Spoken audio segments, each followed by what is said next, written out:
በስመ አብ ወወልድ ወመንፈስ ቅዱስ አሐዱ አምላክ አሜን። ሰሙነ ሕማማት ማለት የሕማማት ሳምንት ማለታችን ነው።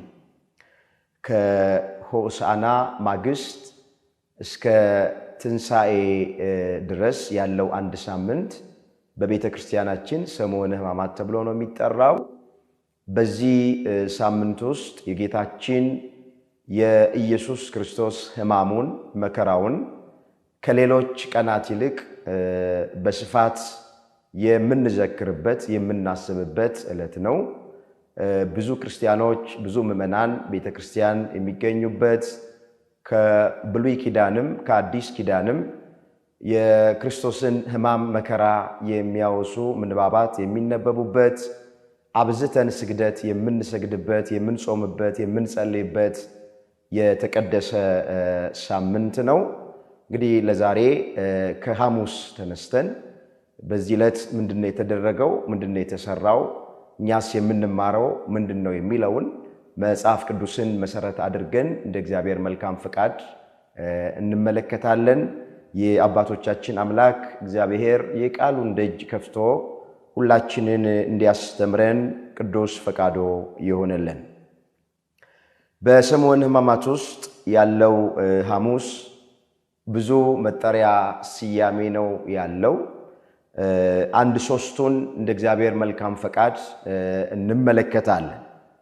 በመጀመሪያ እቺ ዕለት የአዲስ ኪዳን ሐሙስ ተብላ ነው የምትጠራው። በሰሙነ ሕማማት ውስጥ ያለችዋ ሐሙስ የአዲስ ኪዳን ሐሙስ እየተባለች ትጠራለች።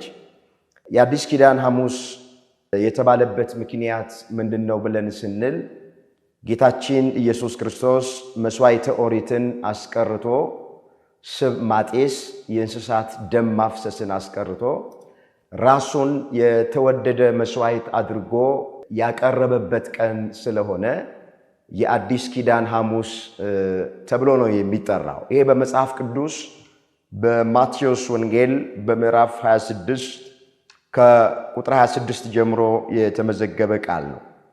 የማቴዎስ ወንጌል ምዕራፍ 26 ቁጥር 26 ጀምሮ ስንመለከት ጌታችን መድኃኒታችን ኢየሱስ ክርስቶስ መስዋዕተ ኦሪትን አስቀርቶ የአዲስ ኪዳኑን መስዋዕት እንደሰራልን እንዲህ ተብሎ ነው የተመዘገበው። እንዲህ ነው የሚለው፣ ሲበሉም ኢየሱስ እንጀራውን አንስቶ ባረከ ይላል። ቆርሶም ለደቀ መዛሙርቱ ሰጠና እንካችሁ ብሉ፣ ይሄ ሥጋዬ ነው አላቸው ነው የሚለው። እንግዲህ ህብስቱን አንስቶ ባረከ ነው የሚለው ጌታችን ኢየሱስ ክርስቶስ። እንካችሁ ብሉ፣ ይሄ ሥጋዬ ነው ብለው አላቸው ነው የሚለው። ሥጋዬን ይመስላል አላለም፣ ሥጋዬ ነው ነው ያላቸው። ጽዋውንም አንስቶ አመሰገነ፣ ሁላችሁ ከእርሱ ጠጡ፣ ስለ ብዙዎች ለኃጢአት ይቅርታ የሚፈስ የአዲስ ኪዳን ደሜ ይህ ነው አላቸው ነው የሚለው። ስለዚህ በአዲስ ኪዳን በዕለተ ሐሙስ የተሰራው ነገር ምንድን ነው ስንል በመጀመሪያ ኢየሱስ ክርስቶስ ሥርዓተ ቁርባንን የሰራበት ቀን የኦሪቱን መስዋዕት አሳልፎት የአዲስ ኪዳን መስዋዕት የሆነውን ሥርዓተ ቁርባንን የሰራበት ቀን ዕለተ ሐሙስ ነው። ህብስቱን አንስቶ ባረከ። ከዛ በኋላ እንካችሁ ይሄ ሥጋዬ ነው ብሎ ሰጣቸው። ጽዋውንም አንስቶ አመስግኖ ባርኮ እንካችሁ ነገ የሚፈሰው የአዲስ ኪዳን ደሜ ይህ ነው ብሎ ለጊዜው ለደቀ መዛሙርቱ ሰጣቸው ነው የሚለው። እንግዲህ ዕለት ዕለት በቤተ ክርስቲያናችን ይህንን እንፈጽማለን፣ ይህንን እናደርጋለን።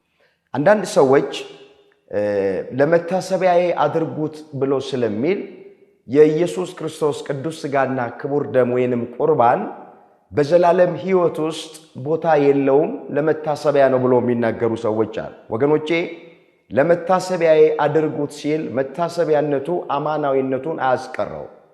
ለመታሰቢያዬ አድርጉት ሲል ይህንን በበላችሁና በጠጣችሁ ጊዜ ሕማሜን አስቡ ማለቱ ነው፣ መከራዬን አስቡ ማለቱ እንጂ የክርስቶስ ቅዱስ ሥጋና ክቡር ደም ለመታሰቢያ እንጂ በዘላለም ሕይወት ውስጥ ቦታ የለውም ማለት አይደለም።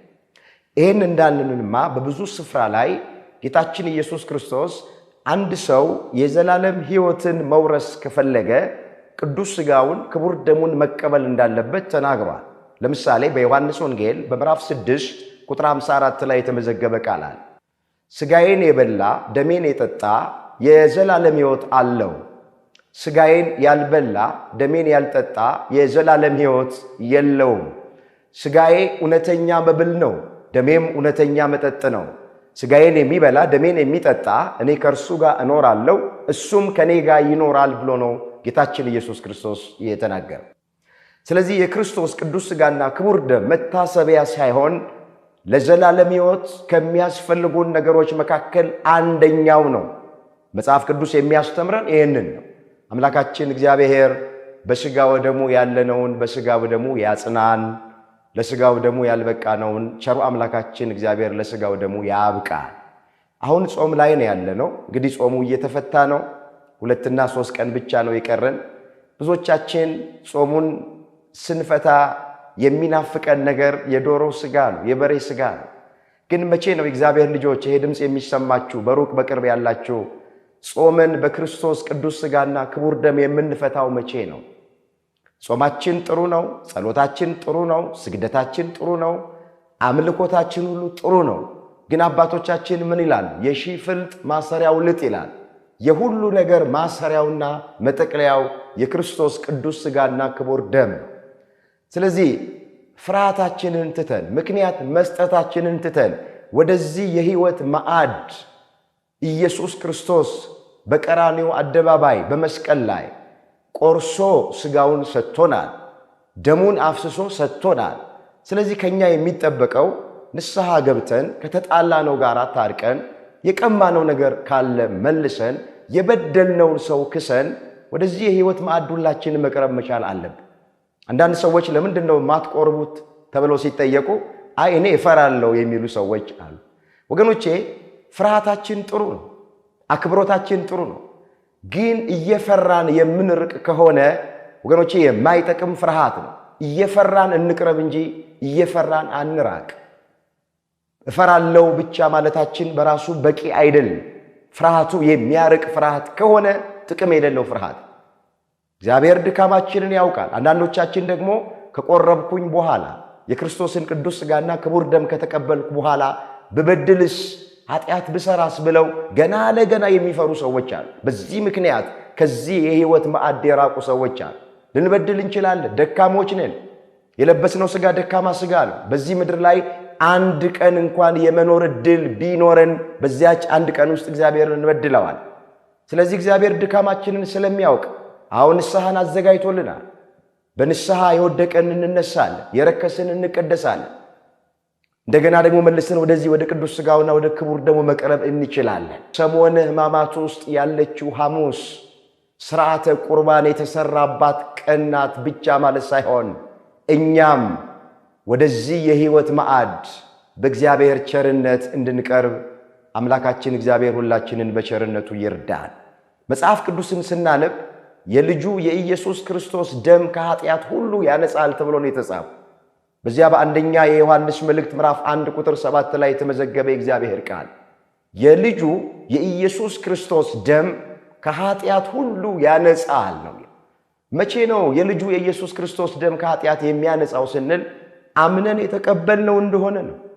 ስለዚህ ቅዱስ ሥጋው ክቡር ደሙን የምንቀበለው ከኃጢአት ለመንጻት ነው። ስርየተ ኃጢአትን ለማግኘት ነው። ከእግዚአብሔር ጋር ለመታረቅ ነው። የዘላለምንም ሕይወት ለመውረስ ነው። አምላካችን እግዚአብሔር አሁንም ሁላችንን በቸርነቱ ለዚህ ክብር ያብቃል። ስለዚህ በመጀመሪያ በሰሞነ ሕማማት ውስጥ ያለው ሐሙስ የአዲስ ኪዳን ሐሙስ እየተባለ ይጠራል። የምስጢር ቀንም እየተባለ ይጠራል። ከሰባቱ ምስጢራተ ቤተ ክርስቲያን መካከል አንዱ የሆነው ምስጢረ ቁርባን የተመሰረተበት ቀን ስለሆነ ይህ ቀን የምስጢር ቀንም እየተባለ ይጠራል። በሁለተኛ ደረጃ እቺ ዕለተ ሐሙስ ሕጽበተ ሐሙስ እየተባለች ነው የምትጠራው። ጌታችን ኢየሱስ ክርስቶስ ከደቀ መዛሙርቱ ጋር የመጨረሻውን እራት ከበላ በኋላ በቀጥታ ማበሻ ጨርቅ ወስዶ የደቀ መዛሙርቱን እግር አጠበ ነው የሚለው መጽሐፍ። ይህ ታሪክ በዮሐንስ ወንጌል በምዕራፍ 13 ቁጥር 4 ጀምሮ የተመዘገበ ታሪክ ነው። እንዲህ ተብሎ ተጽፏል፣ አነበዋለሁ። ማበሻ ጨርቅም ወስዶ ታጠቀ፣ በኋላውም በመታጠቢያ ውሃ ጨመረ። የደቀ መዛሙርቱን እግር ሊያጥብና በታጠቀበት ማበሻ ጨርቅም ሊያብስ ጀመረ። ወደ ስምዖን ጴጥሮስም መጣ። እርሱም ጌታ ሆይ አንተ የኔን እግር ታጥባለህን? አለው። ኢየሱስም መልሶ እኔ የማደርገውን አንተ አሁን አታውቅም፣ በኋላ ታስተውላለህ አለው። ጴጥሮስም የኔን እግር ለዘላለም አታጥብም አለው። ኢየሱስም ካላጠብኩ ከኔ ጋር ዕድል የለህም ብሎ መለሰለት ነው የሚለው። የዚህን ጊዜ ጴጥሮስ እንግዲያውስ አለው፣ እግሬን ብቻ ሳይሆን እጄንም ራሴንም እጠበኝ አለው። ጌታችን ኢየሱስ ክርስቶስ ለቅዱስ ጴጥሮስ መልሶ እንደዚህ አለው፣ እግሩን የታጠበ መላ ሰውነቱን ታጠበ ብሎ መለሰው። ሁለንተናው ንጹሕ ነው። እናንተም ንጹሐን ናችሁ፣ ነገር ግን ሁላችሁ አይደላችሁም አለው። አሳልፎ የሚሰጠውን ያውቅ ነበርና ሁላችሁ ንጹሐን አይደላችሁም አላቸው። ከዛ ዝቅ ብሎ ታሪኩ እንደምናውቅ ከቅዱስ ጴጥሮስ ጀመረና ሌሎቹን ደቀ መዛሙርት በሙሉ ዝቅ ብሎ በፍጹም ትሕትና ጌታችን ኢየሱስ ክርስቶስ የደቀ መዛሙርቱን እግር አጠበ ነው የሚለው። በጣም የሚገርመው ይሁዳን እንኳን አሳልፎ እንደሚሰጠው እያወቀ ጌታችን ኢየሱስ ክርስቶስ ዝቅ ብሎ የደቀ መዛሙርቱን እግር በሚያጥብበት ጊዜ የይሁዳንም እግር አጥቦታል። አሳልፎ ይሰጠኛል፣ በ30 ብርም ይሸጠኛል፣ ለመስቀል ሞት አሳልፎ ይሰጠኛል ብሎ ይሁዳን የደቀ መዛሙርቱን እግር በሚያጥብበት ጊዜ አልለየውም። አምላካችን ይቅር ባይ መሐሪ ነው። ምሕረቱ የበዛ ነው። መዓቱ የራቀ ነው። ጠላቱ እንደሆነ ክፉ እሱ ላይ እንደሚያስብ እያወቀ ነገር ግን ዝቅ ብሎ የይሁዳን እግር አጠበው ነው የሚለው መጽሐፍ። አጠባቸው በኋላ እንዲህ ብሎ አላቸው ነው የሚለው። እዚህ የዮሐንስ ወንጌል ምዕራፍ 13 ቁጥር 12 ላይ የተመዘገበ ቃል። እግራቸውንም አጥቦ ልብሱንም አንስቶ ዳግመኛ ተቀመጠ። እንዲህም አላቸው፣ ያደረግሁላችሁን ታስተውላላችሁን? እናንተ መምህርና ጌታ ትሉኛላችሁ፣ እንዲሁ ነኝና። መልካም ትላላችሁ። እንግዲህ እኔ እግራችሁን ካጠብኳችሁ እናንተ ደግሞ እርስ በርሳችሁ ትተጣጠቡ ዘንድ ይገባችኋል። እኔ እናንተ እንዳደረግሁ እናንተ ደግሞ እርስ በርሳችሁ ይሄን ታደርጉ ዘንድ ትእዛዝ ሰጥቻችኋለሁ አላቸው ነው የሚለው። እንግዲህ በሁለተኛ ምንድነው የተደረገው? ምንድነው የተፈጸመው ስንል ጌታችን ኢየሱስ ክርስቶስ በፍጹም ትሕትና ዝቅ ብሎ የደቀ መዛሙርቱን እግር ያጠበበት ቀን ነው። እንግዲህ በፊት በአንዳንድ ቤት ውስጥ ልጅ የአባቱን የእናቱን ወይም እንግዳ ሲመጣ እግር የማጠብ ልማድ ነበረ። ዛሬ ግን ይሄ ልማድ ቀርቷል። ምናልባት አንዳንድ ሰዎች እግዚአብሔርን የሚፈሩ ወንጌል የገባቸው የተረዱ በእንግድነት ሰው ቤታቸው ሲመጣ ዝቅ ብለው በፍጹም ትሕትና የእንግዳን እግር የሚያጥቡ ለአብነት ለምሳሌ በጣት የሚቆጠሩ ሰዎች ሊኖሩ ይችላል። ዛሬ ግን በቤተ ክርስቲያን ብቻ የሚፈጸም ወይም በዓመት አንድ ጊዜ ብቻ የሚፈጸም ሥርዓት አድርገን የተውነው ይመስላል።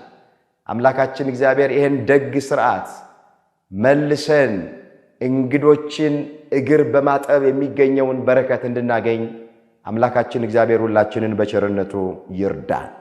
ሐሙስ ሶስተኛ ምንድነው የተፈጸመው ወይም ምንድነው የተደረገው ስንል በዚህ ዕለት ጌታችን ኢየሱስ ክርስቶስ ለአይሁድ ተላልፎ ከመሰጠቱ በፊት ጌቴሴማኒ በሚባል ስፍራ ላይ ደጋግሞ ጸሎት የጸለየበት ቀን ነው። ዕለቱም ጸሎተ ሐሙስ እየተባለ ይጠራል። ጸሎተ ሐሙስ የተባለበት ምክንያት ኢየሱስ ክርስቶስ በአይሁድ እጅ ተላልፎ ከመሰጠቱ በፊት አባት ሆይ ፈቃድ ከሆነ ይቺ ጽዋ ከኔ ትለፍ፣ የኔ ፈቃድ ሳይሆን ያንተ ፈቃድ ይሁን ብሎ ደጋግሞ ስለጸለየ ዕለቷ ጸሎተ ሐሙስ እየተባለች ትጠራለች። ይህ ታሪክ በመጽሐፍ ቅዱሳችን ላይ በማቴዎስ ወንጌል በምዕራፍ 26 ቁጥር 36 ጀምሮ የተመዘገበ ታሪክ ነው። እንደዚህ ይላል። በዚህን ጊዜ ኢየሱስ ከነርሱ ጋር ጌቴሴማኒ ወደምትባል ስፍራ መጣ ይላል። ደቀ መዛሙርቱም ወዲያ ሄጄ ስጸልይ ሳለ በዚህ ተቀመጡ አላቸው። ጴጥሮስንም ሁለቱንም የዘብዴዎስ ልጆች ወስዶ ሊያዝን ሊተክዝ ጀመረ። ነፍሴ እስከ ሞት ድረስ እጅግ አዘነች፣ በዚህ ቆዩ፣ ከኔም ጋር ትጉ አላቸው ይላል። ፈንጠር ብሎ ጌታችን ኢየሱስ ክርስቶስ ጸሎት ጀመረ ነው የሚለው። የሚጸልየው ጸሎት አባት ሆይ ፈቃድ ከሆነ ይቺ ጽዋ ከኔ ትለፍ እያለ ነበር የሚጸልየው። ይቺ ጽዋ ሲል ነገ በመስቀል ላይ ተሰቅዬ የምሞተው ሞት ማለቱ ነው። በጽዋ የመሰለው ሞቱን ነው። ለምን ሞቱን በጽዋ መሰለው ያሉ እንደሆነ ወገኖቼ ጽዋ በተራ እንደሚደርስ ሞትም በተራ ይደርሳልና ሞቱን በጽዋ መሰለው። አባት ሆይ ያለ ፈቃድ ከሆነ ይቺ ጽዋ ከኔ ትለፍ፣ ይቺ ሞት ከኔ ትለፍ ማለቱ ነው። የኔ ፈቃድ ሳይሆን ያንተ ፈቃድ ይሁን ብሎ ጸለየ ይላል። ደጋግሞ 3 ጊዜ ጸለየ። ለኛ ሊያስተምረን ከፊታችሁ መከራ የገጠማችሁ እንደሆነ ፈተና የገጠማችሁ እንደሆነ ደጋግማችሁ ጸልዩ፣ ሳታቋርጡ ጸልዩ፣ ትጉና ጸልዩ፣ ሳትታክቱ ጸልዩ ብሎ ሊያስተምረን ምሳሌ ሊሆነን አብነት ሊሆነን ጌታችን ኢየሱስ ክርስቶስ እንደነገ በመስቀል ላይ ሊሰቀል በዋዜማው በሐሙስ ምሽት ጌቴሴማኒ በሚባለው ስፍራ ላይ ተንበርክኮ ላቡ እየፈሰሰ ወዙ እየተንጠፈጠፈ እየወደቀ እየተነሳ ሲጸልይ አደረ ነው የሚለው መጽሐፍ። አምላካችን እግዚአብሔር በቸርነቱ የጸሎትን ሕይወት ለሁላችን ያድለን። ብዙ ሰው በፊት ጥሩ የጸሎት ሕይወት ነበረው። ጸልየን አንጠግብ ነበረ። ዛሬ ግን ጸሎቱን ብዙዎቻችን እርግፍ አድርገን ትተነዋል። ወገኖቼ በሰሞነ ሕማማት ውስጥ ያለችው ሐሙስ ጸሎተ ሐሙስ ነው የምትባለው ማለት ብቻ በቂ አይደለም። ጌታችን የጸለየው እኛ የጸሎት ሕይወት እንዲኖረን ሊያስተምረን ነው። ከኔ የተማሩ ነው ያለ። ስለዚህ በፊታችን መከራ ቢገጥመን ፈተና ቢገጥመን ምንም ነገር ይግጠመን ምንድነው የሚለው? ወደ ፈተና እንዳትገቡ ትጉና ጸልዩ ነው የሚለው። መጀመሪያ የሚጸልይ ሰው በቀላሉ ወደ ፈተና ውስጥ አይገባ። ምናልባት በእግዚአብሔር ፈቃድ ወደ ፈተና ውስጥ እንኳን ብንገባ የምንጸልይ ከሆነ እግዚአብሔር መውጫውን ያዘጋጅልናል። ስለዚህ ከኛ የሚጠበቀው ምንም አይነት መከራና ፈተና በፊታችን ይግጠመን ተክተን መጸለይ፣ ሳናቋርጥ መጸለይ፣ ደጋግመን መጸለይ። እሱ 3 ጊዜ ነው የጸለየው ይላል። 3 ጊዜ የጸለየበት ምክንያት አዎ ሥላሴ 3 እንደሆኑ በስም በአካል በግብር 3 እንደሆኑም ያጠይቃል። ቃሉ አለመለወጡ ደግሞ የሥላሴን አንድነት የሚያመለክት ቃል ነው። አምላካችን እግዚአብሔር የጸሎት ሕይወታውን ለሁላችንም ያድለን። መጽሐፍ ሳታቋርጡ ጸልዩ ነው የሚል እዛ አንደኛ ተሰሎንቄ ምዕራፍ 5 ቁጥር 17 ላይ ሳታቋርጡ ጸልዩ ነው ተብሎ የተጻፈው። ጸሎት አይቋረጥም። አሁን እንግዲያውስ ሱባኤው ሊጠናቀቅ ነው፣ ጾሙ ሊፈታ ነው። ብዙ ሰዎች ጾሙ ሲፈታ ጸሎታቸውን እርግፍ አድርገው የሚተው ሰዎች አሉ። ውዳሴ ማርያማቸውን የት እንደሚያደርጉት የማያውቁ ሰዎች አሉ። ከቤተ ክርስቲያን የሚጠፉ ሰዎች አሉ። ወገኖቼ ጸሎት አይቋረጥም። ጸሎት ያቆመ ሰውና ገደል አፋፍ ላይ የቆመ አይነ ስውር አንድ ነው ይላሉ አባቶቻችን። ጸሎት እስትንፋስ ነው። ጸሎት ከእግዚአብሔር ጋር የምንገናኝበት ድልድይ። ጸሎት ለእግዚአብሔር ሐሳባችንን ማቅረብ ነው። ጸሎት ከእግዚአብሔር ጋር መነጋገር ነው። ስለዚህ ጸሎት አይቋረጥም። ሁል ጊዜም እንድንጸልይ አምላካችን እግዚአብሔር ሁላችንን በቸርነቱ ይርዳል። ስለዚህ የሰሞነ ሕማማት ሐሙስ 3 ነገሮች ተሰርተውባታል። የመጀመሪያ የአዲስ ኪዳን ሐሙስ ተብላ ነው የምትጠራው። ሥርዓተ ቁርባን የተሰራበት ቀን ነው። ሁለተኛ ሕጽበተ ሐሙስ ወይም ሕጽበተ እግር እየተባለ ይጠራል። ጌታችን መድኃኒታችን ኢየሱስ ክርስቶስ በፍጹም ትሕትና ዝቅ ብሎ የደቀ መዛሙርቱን እግር ያጠበበት ቀን ነው። ሶስተኛ ደግሞ ጸሎተ ሐሙስ እየተባለ ነው የሚጠራው። ጌታችን ኢየሱስ ክርስቶስ በአይሁድ እጅ ተላልፎ ከመሰጠቱ በፊት ሌሊቱን በሙሉ ሲጸልይ ያደረበት ሌሊት ስለሆነ እኛም ደግሞ መጸለይ እንዳለብን ያስተማረበት ዕለት ስለሆነ በዚህ ምክንያት ጸሎተ ሐሙስ እየተባለች እቺ ቀን ትጠራለች። በመቀጠል የምናየው የሰሞነ ሕማማት ዓርብን ነው። ይህ ቀን የስቅለት ዓርብ እየተባለ ነው በቤተ ክርስቲያናችን የሚጠራው።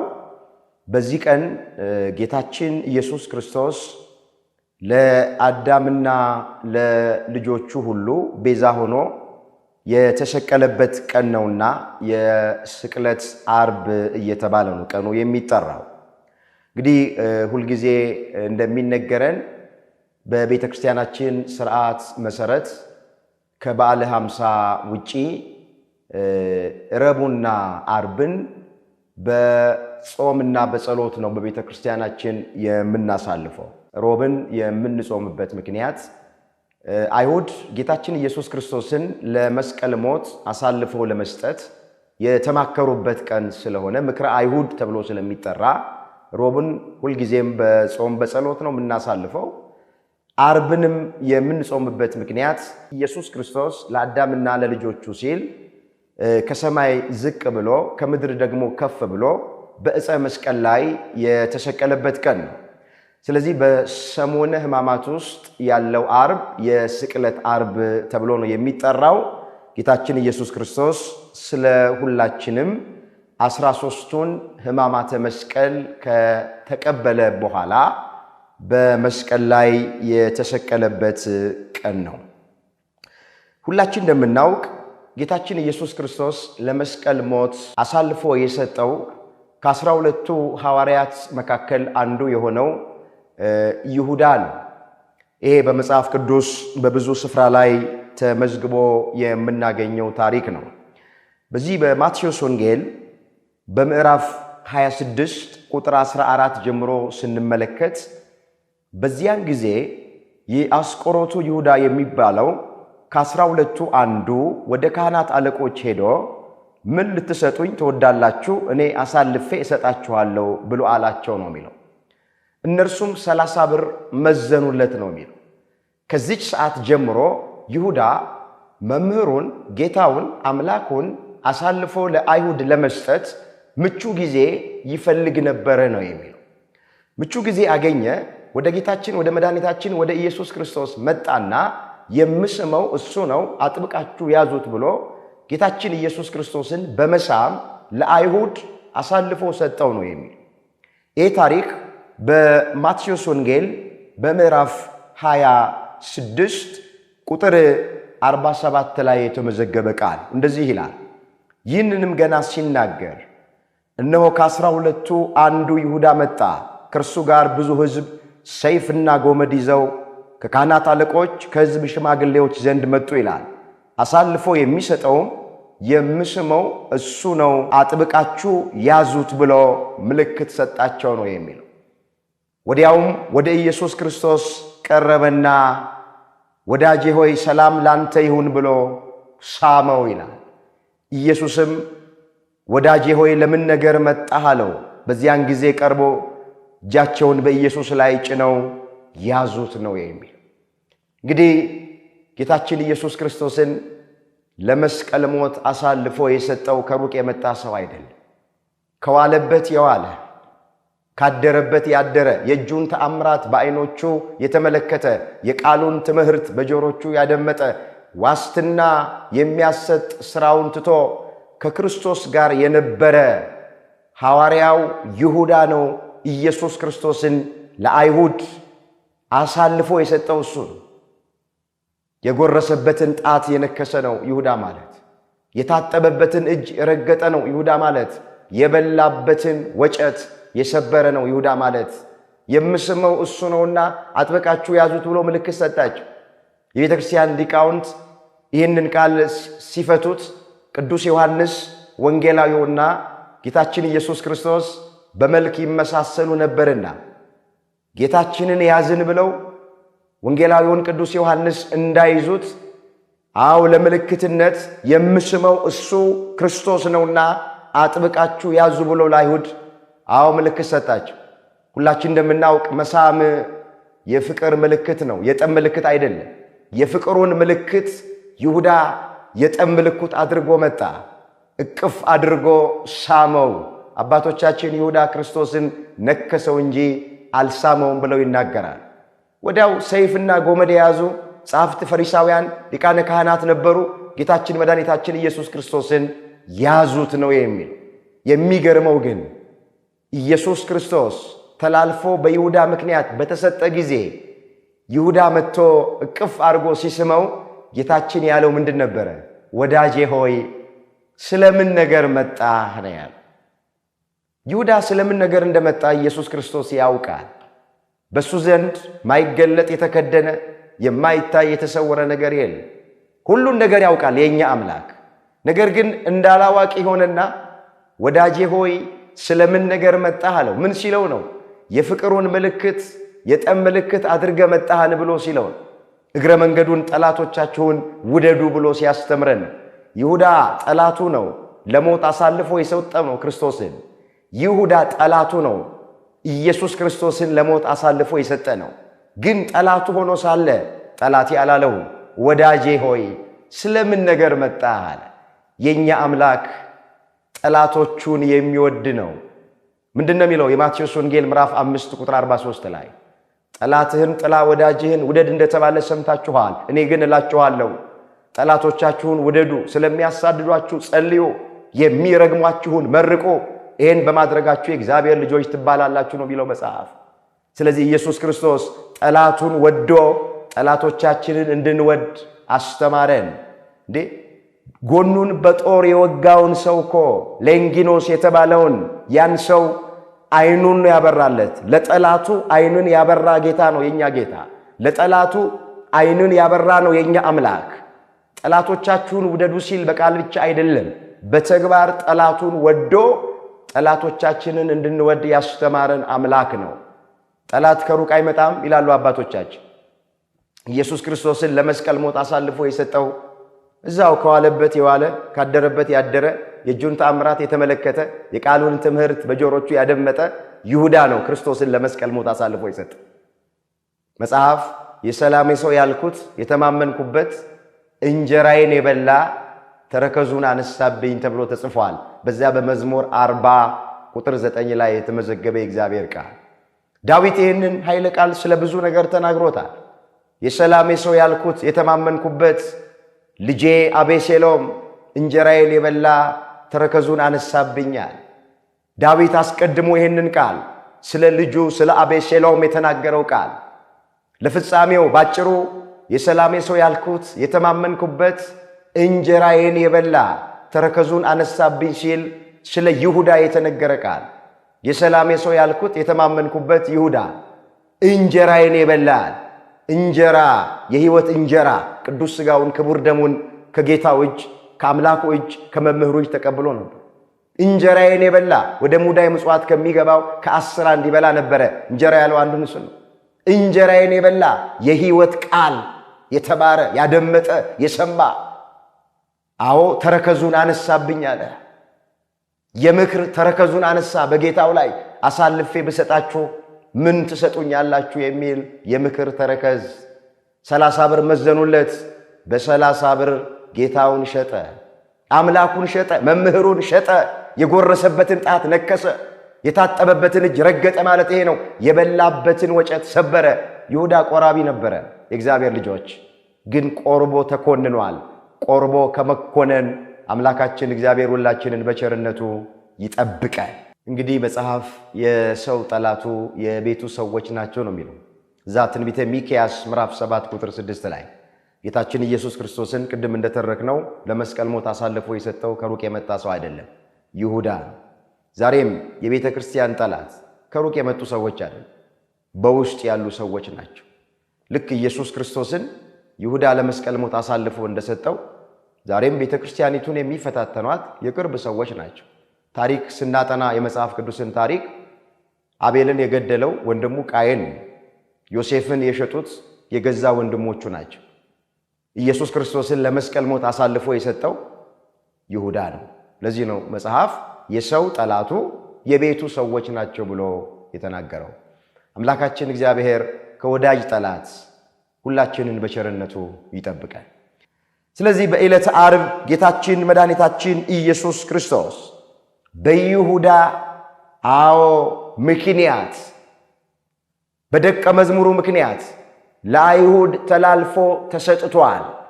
ለአይሁድ ተላልፎ ከተሰጠ በኋላ ጲላጦስ ከመሰቀሉ በፊት አስጠርቶ መረመረው፣ ብዙ ጥያቄ ጠየቀው ነው የሚለው ታሪኩን ሁላችን እንደምናውቅ። ጌታችን ኢየሱስ ክርስቶስ ግን አንዳችም መልስ አልመለሰለትም። ሁሉን በዝምታ ያልፍ ነበር ነው የሚለው። ዝም ይል ነበር ነው የሚለው። እኔ እንደውም ይላል ጲላጦስ ልፈታህም ላስርህም ልገድልህም እችላለሁ፣ ለምንድን ነው የምጠይቅህን ጥያቄ መልስ ማሰጠኝ ብሎ ይለው ነበረ። ኢየሱስ ክርስቶስ ግን መልሱ ዝምታ ነበረ።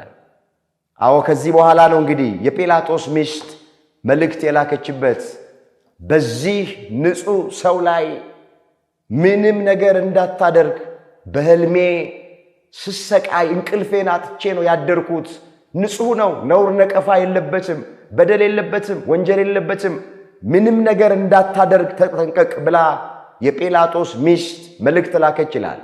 ነገር ግን እሷ መልእክትን ብትልክለት ከፈታሁት ከአይሁድ ጋር ጣላለሁ ብሎ ወገኖቼ ህሊናው እየወቀሰው ኢየሱስ ክርስቶስ ንጹሕ መሆኑን እያወቀ ጲላጦስ ተገርፎ በመስቀል እንዲሰቀል ለአይሁድ ኢየሱስ ክርስቶስን አሳልፈው ሰጠ ይላል።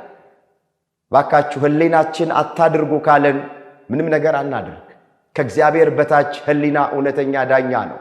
ምን አለበት ጲላጦስ አሁን ህሊናውን ቢያዳምጥ፣ ህሊናውን ቢሰማ ኖሮ፣ ህሊና አድርግ ያለውን ቢያደርግ ኖሮ ምን አለበት?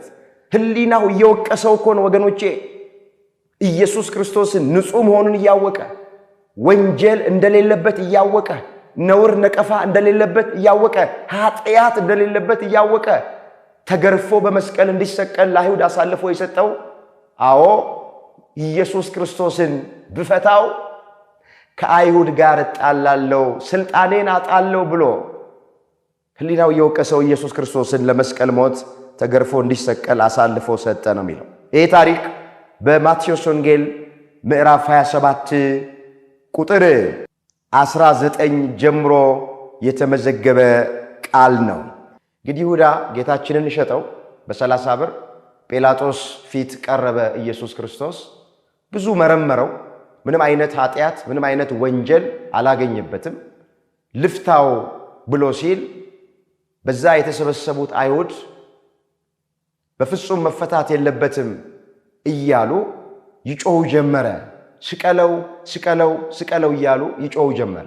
በጣም የሚገርመው ጌታችን ኢየሱስ ክርስቶስ በአህያይቱ ግልገል በውርንጫይቱ ላይ ተቀምጦ ሲሄድ ሆሳና በአርያም በእግዚአብሔር ስም የሚመጣ የተባረከ ነው ብሎ የዘመረ ሕዝብ በዕለተ ዓርብ ጲላጦስ ኢየሱስ ክርስቶስን ምን ላድርገው ብሎ ሲጠይቅ ስቀለው ስቀለው አለ። በርባንንስ ምን ላድርገው ብሎ ሲል በርባንን ፍታልን፣ ክርስቶስ የተባለው ኢየሱስን ግን ስቀለው ብሎ ነው የጮኸው። ዓለም እንደዚህ ናት።